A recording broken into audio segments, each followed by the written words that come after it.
నా photo వెనకాలన్న colours చూసారా? గుర్తుపట్టగలుగుతున్నారా రంగుల్ని? ఎలాగా? కళ్ళు కదా! సర్వేంద్రియానం నయనం ప్రధానం అన్నారు. ఈ కళ్ళు ఎంత ముఖ్యమైనవో మనందరికీ తెలిసినవే. అయితే ఈ కళ్ళు సహజంగా ఏ విధంగా రక్షణ పొందుతున్నాయి, కంటి యొక్క అంతర్నిర్మాణం ఏంటి అనేది ఈ వీడియోలో తెలుసుకుందాం. మొత్తం 3 వీడియోలు చేశాను ఈ కన్ను మీద. అందులో ఇది మొదటి వీడియో అనమాట. సో ఇక్కడ మనం కంటి నిర్మాణం గురించి తెలుసుకుందాం. సరేనా? పదండి వీడియోలో ఏం చెప్పాను విందురు కానీ.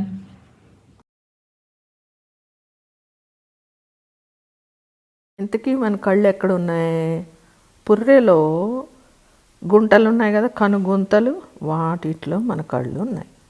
మనకి బయటకు కనిపించేది కన్నులోని 6వ వంతు మాత్రమే. గోళికాయలాగా ఉండే కన్ను గుడ్డు ఆ కనుగుంతల్లో ఉంటుందన్నమాట. బయట ఉండే భాగాన్ని రక్షిస్తే ఏమున్నాయి? కనురెప్పలు ఉన్నాయి. ఆ కనురెప్పలకి చివరున్న కను వెంట్రుకలు ఉన్నాయి.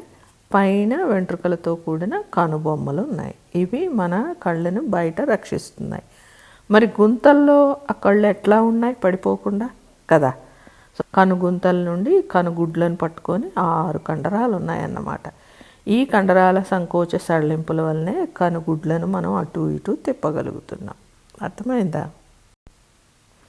కన్నును రక్షించేవి కనుబొమ్మలు, కనురెప్పలు, వెంట్రుకలే కాకుండా కన్నుని ఎప్పుడూ తడిగా ఉంచడానికి, ప్లస్ కంటిలో ఏవైనా అన్య పదార్థాలు ఉంటే వాటిని కడిగేయడానికి కన్నీరు అనేది ఉత్పత్తి అవుతుంది. ఏడవడానికి కాదండి. కన్నీరు అనేది ఎక్కడ ఉత్పత్తి అవుతుంది? లాక్రిమల్ గ్లాండ్స్లో, అంటే అశ్రు గ్రంథుల్లో ఉత్పత్తి అవుతుంది. ఎక్కడున్నాయి అశ్రు గ్రంథులు?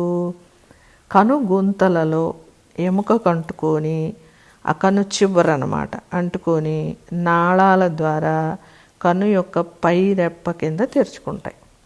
సో ఆ అశ్రు గ్రంథులు, ఆ లాక్రిమల్ గ్లాండ్ ఉత్పత్తి చేసే అశ్రువులు, ఆ టీయర్స్ అనేవి పైరెప్ప కదలిక వలన కిందకు వచ్చి కన్నంతా పరుచుకొని కంటిని ఎప్పుడు తడిగా ఉంచుతాయి. సో కన్ను ఎండిపోకుండా ఉంటుంది అన్నమాట. సో ఏదైనా అన్య పదార్థం ఉంటే తోసేస్తుంది. ఇంకా అదనంగా కన్నీరు ఉత్పత్తి అవుతున్నట్లయితే దాన్ని ఎప్పటికప్పుడు డ్రైన్ అవుట్ చేయాలి. దానికి దారి ఎక్కడుంది? కన్ను యొక్క చివరి భాగంలో పటం చూడండి, మీకు తెలుస్తుంది. 2 రంధ్రాల్లా కనిపిస్తాయి మన కంటిలో చూసినా కూడా. ఆ రంధ్రాల ద్వారా కన్నీరు బయటికి వెళ్తుంది. ఎలాగా? 2 నాళాలు కలిసి లాక్రిమల్ శాక్ లాగా ఓపెన్ అవుతాయి. ఆ లాక్రిమల్ శాక్ నుండి ముక్కులోకి వచ్చేసి ముక్కు ద్వారా టీయర్స్ బయటకు తోసేయటం జరుగుతుంది. అందుకే ఏడ్చేవాళ్ళు ఎడం చేతి వైపు ఉండకూడదు. ఓకే, ఈ విధంగా కన్ను రక్షించబడుతుంది కదా. మరి ఈ కన్ను అసలు లోపల నిర్మాణం ఏంటి, ఎలా ఉంటుందో తెలుసుకుందాం. కన్నులో అన్నిటికన్నా బయట పొరని ఎలా గీస్తున్నానో చూడండి. బయట పొర కొంచెం ముందు వైపుకి వచ్చాక ఉబ్బెత్తుగా ఉంది. దాని కింద 2వ పొర గీస్తున్నాను. 2వ పొరకి 2 భాగాలుగా కనిపిస్తున్నాయి. మొదటి భాగము ఆ ముందున్న భాగాన్ని దాకా చివరి దాకా వచ్చి ఒక సన్న రంధ్రం వదిలేటట్టుగా దగ్గరికి వచ్చి ఆగిపోయినాయి. వెనకాల చూడండి, ఒక కుంభాకారంగా ఉండే నిర్మాణం గీయబడింది. నెక్స్ట్ అన్నిటికన్నా లోపల ఇంకొక పొర ఉంది. ఇలా 3 పొరలతో మన కన్ను ఉందన్నమాట. ఇప్పుడు ఆ కంటి భాగాల పేర్లు పెడదాం ఉండండి. అన్నిటికన్నా బయట ఉండే పొర తెల్లగా గీసి చూపించాను. ఇది తెల్లగానే ఉంటుంది. దీన్ని దృఢస్తరం స్క్లెరా అంటారు. ఇది చాలా మందంగా ఉంటుంది. తంతుయుతం అంటే ఫైబ్రస్గా ఉంటుంది.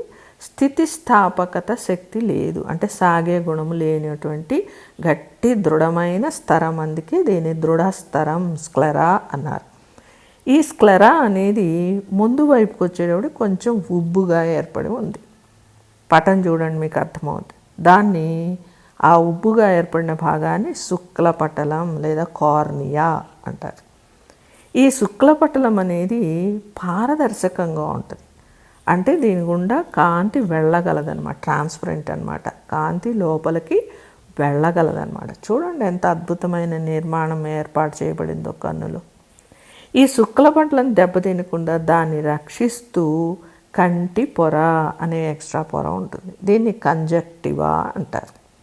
ఓకే, సో ఇక 2వ పొరకి వెళ్దాం. రెండవ పొర నల్లగా గీసాను చూడండి, ఇది నల్లగానే ఉంటుంది. దీన్ని రక్త పటలం కొరాయిడ్ అంటారు. దీనిలో రక్తం ఉంటుందన్నమాట. ఈ కొరాయిడ్ని ముందుకి శుక్లపట్లం కింద గీసేటప్పుడు చూడండి, రెండు వైపుల నుంచి కొరాయిడ్ వచ్చి మొత్తం కప్పేయకుండా మధ్యలో ఒక రంధ్రాన్ని ఏర్పరిచింది. ఓకే, కనిపిస్తుందా బొమ్మలో మీకు? సో ఆ కొరాయిడ్ పొర ఆ ముందుకి ఎక్స్టెండ్ అయిన భాగం నల్లగా, మనకు నల్లగా కనుగుడ్డు కనపడుతుంది కదా, దాన్ని కృష్ణపటలం ఐరిస్ అనాలి. ఆ మధ్యలో ఏర్పడే రంధ్రాన్ని తారక లేదా ప్యూపుల్ అనాలి.